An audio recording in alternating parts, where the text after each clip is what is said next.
Welcome to DBMS course. We are learning SQL and PLSQL, structured query language and procedural language, structured query language. This is second video on SQL and PLSQL unit number 2. In this video lecture, we are going to see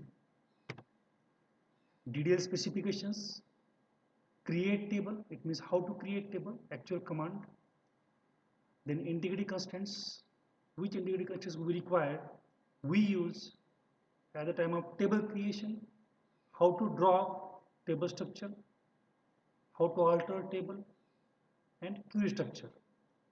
Okay, first DDL specifications. See DDL. See the first DDL specifications. It means why do we use DDL? See, we should know what I mean by schema. Schema, it is a logical structure of database.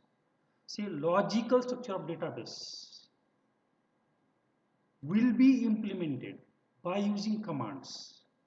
The logical structure of database will be implemented by using DDL commands. It means we design schema. The schema design has been implemented by creating relation. Schema design has been implemented by creating relation, it means table. So how to create table, how to specify integrity constants, how to deal with schema design, it means a table structure, how to draw entire table structure, how to add one or more than one columns in existing table structure, how to delete existing column. See, we deal with schema by using DDL. Now DDL specifications. The schema for each relation. Schema, it is logical structure. The domain of values associated with each attribute. DDL specifies integrity constants. DDL specifies the set of indices to be maintained for each relation. Then DDL specifies the security and authorization information for each relation and the physical storage structure of each relation on disk. Already we have seen the data types of SQL in last video lecture of unit number 2. Now, how actually we implement schema design? For that, we create relation, we create table. So how to create table? By using SQL commands, SQL DDL commands. So first, an SQL relation. First, an SQL relation is defined using the create table command. SQL relation, it means SQL table, is defined using the create table command. So what is the syntax for create table?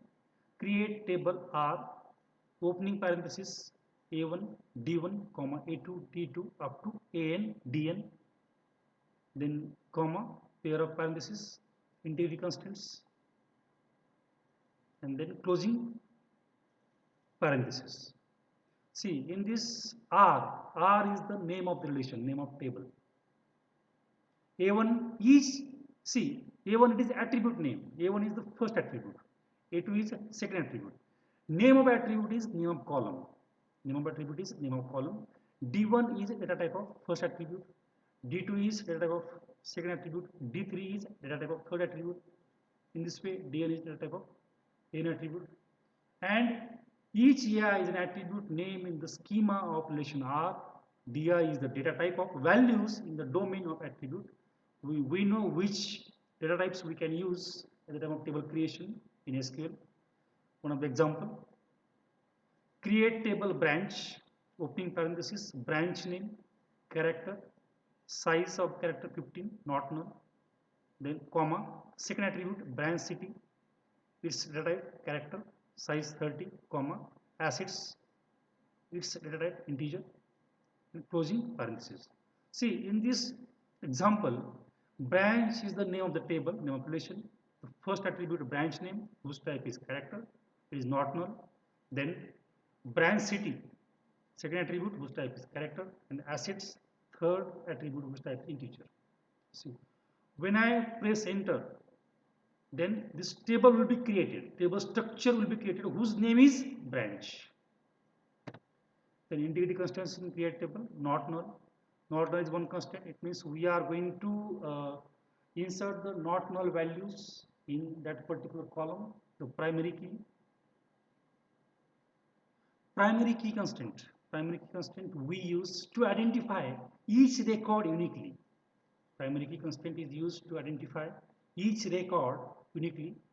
In primary key, duplicate values are not allowed, null values are not allowed, and we are going to define the integrity constant primary key on only one column in a table. There might be two or more than two columns in a table, more than 10 columns in a table, but we have to specify integrity constants to only, we have to specify integrity constant primary key to only one column.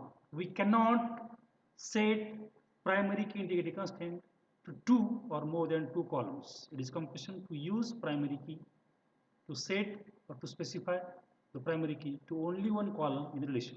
Example, declare branch name as the primary key for branch. Now take example, create table branch.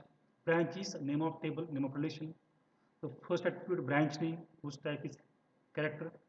Second attribute branch city whose data type is character, size 30. Then third attribute assets type integer. Assets integer comma primary key in bracket branch name.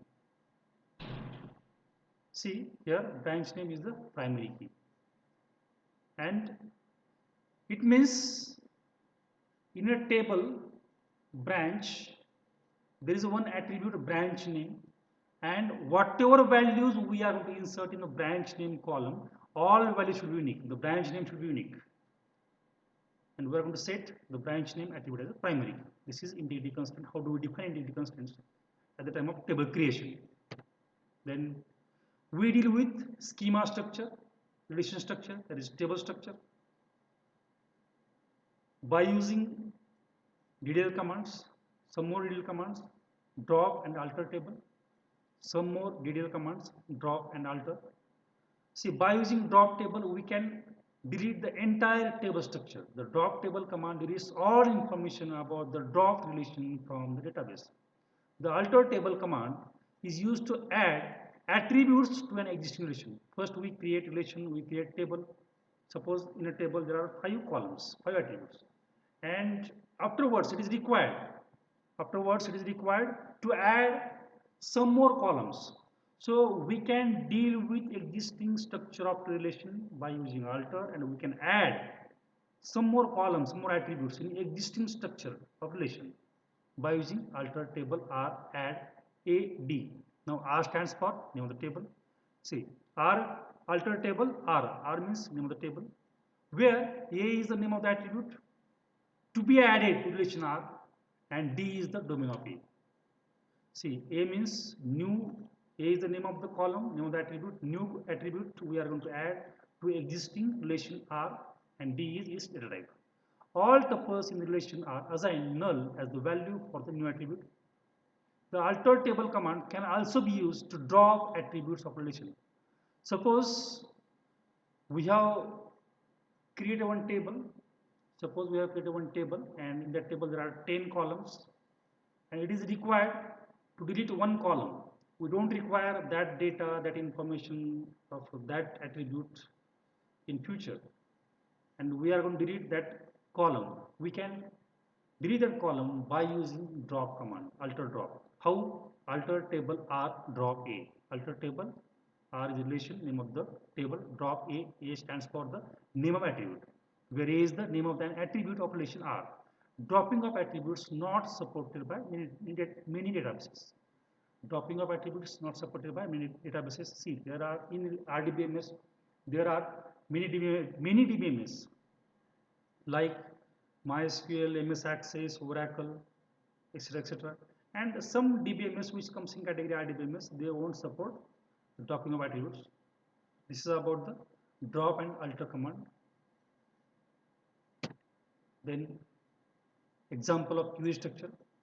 SQL is based on set and relational operations with certain modifications and enhancements.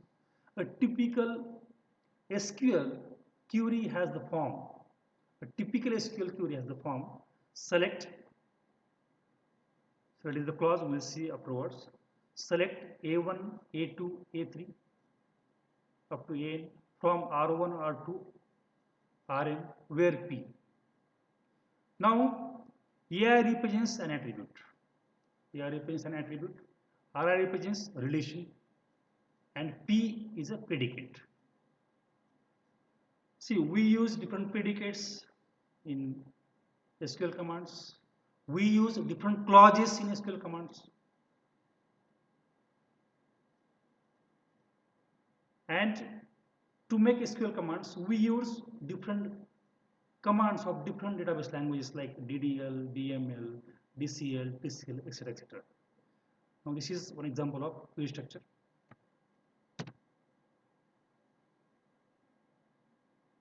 In this video lecture, we have seen how practically we implement DDL commands, how we deal with schema design, how we create table actually by using SQL commands, create, how do we deal with the existing structure of table by using drop and alter. See, it means by using DDL, we deal with schema, we deal with the structure of relation that we have seen in this video lecture. Thank you.